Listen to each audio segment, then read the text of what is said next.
Trot like you will down Fegley Hill, and think about it all the while. Why do costumes, in and of themselves, still actually exist?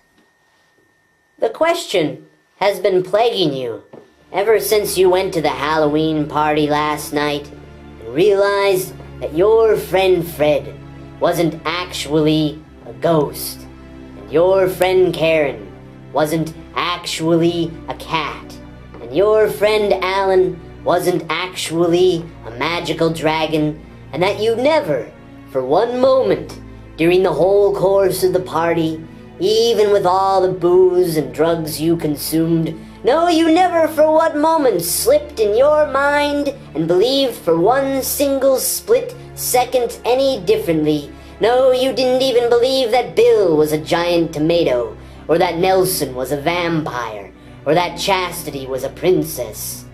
That was the case. So you just don't know about costumes. Yes, and trot like you will down Fegley Hill, its moorings all loose from where the grass was rooted to the trees. Remember as you do that the Germans were once quite different than they are today. They used to be diseased as a people, as a country, just like perhaps your own country is now. They were dragging their collective cane. It was a tragic nation. Mustn't let your own nation fall to tragedy.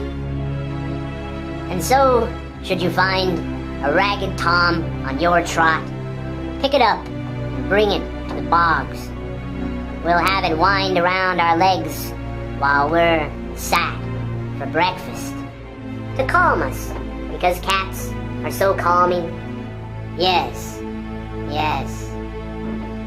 Too bad your friend Karen wasn't actually a cat. Too bad the Germans didn't keep cats.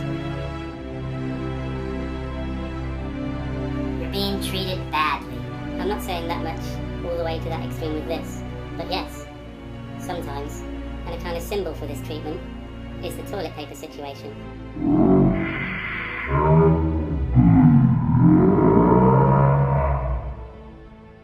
Yes, that's right.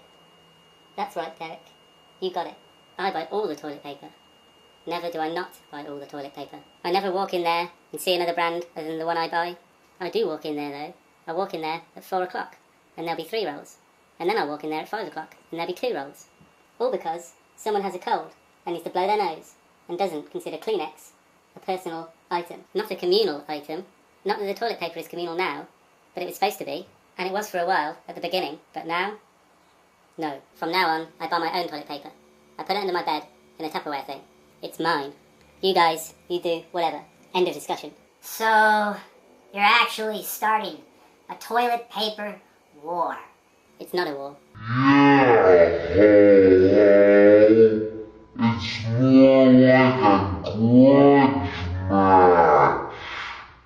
What about when that guy Ned came over to wail on you for having sex with his girlfriend?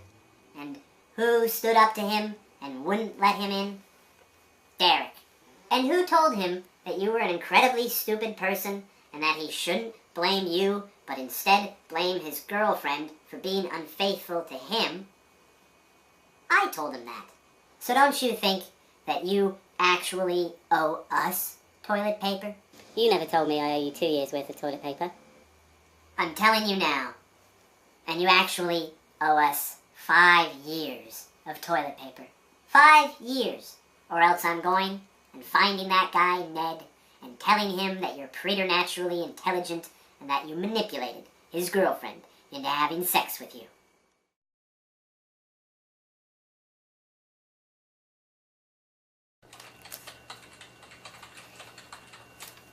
"32. 32. Making jokes with strangers who maybe don't want to laugh along with you. 33. Weeping in the bathroom in the mornings. I can hear you and I get woken up. 34.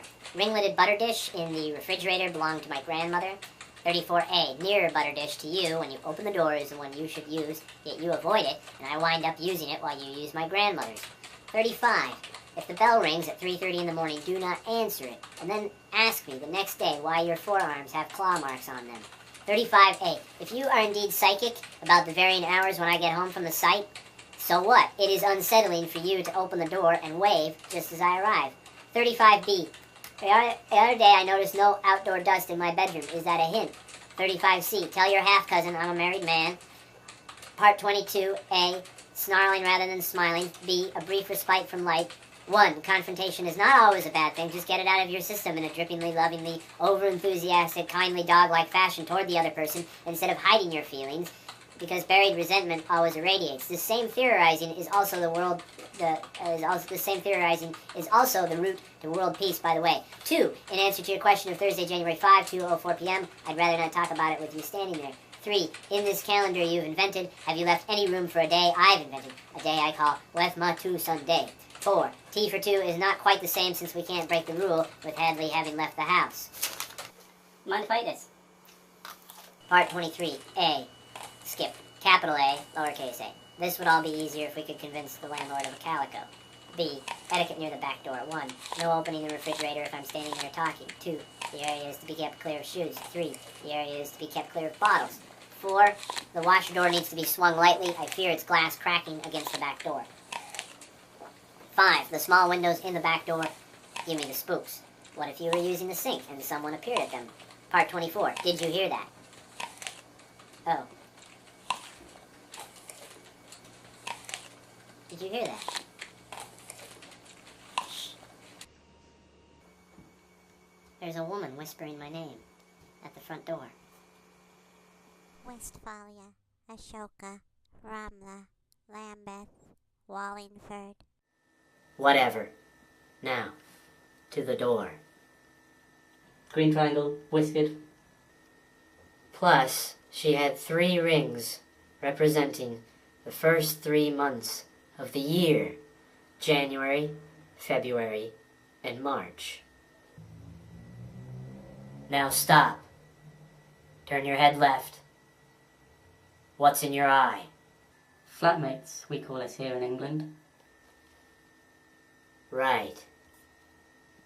Each of her fingers had a ring, each ring representing a day of the week. A Monday, Tuesday, Wednesday ring, and so on. Fingers. With all these rings, she would always remember these days and these months. Open it.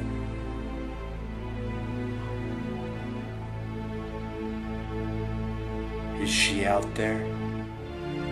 Yes. Reciting names of cats.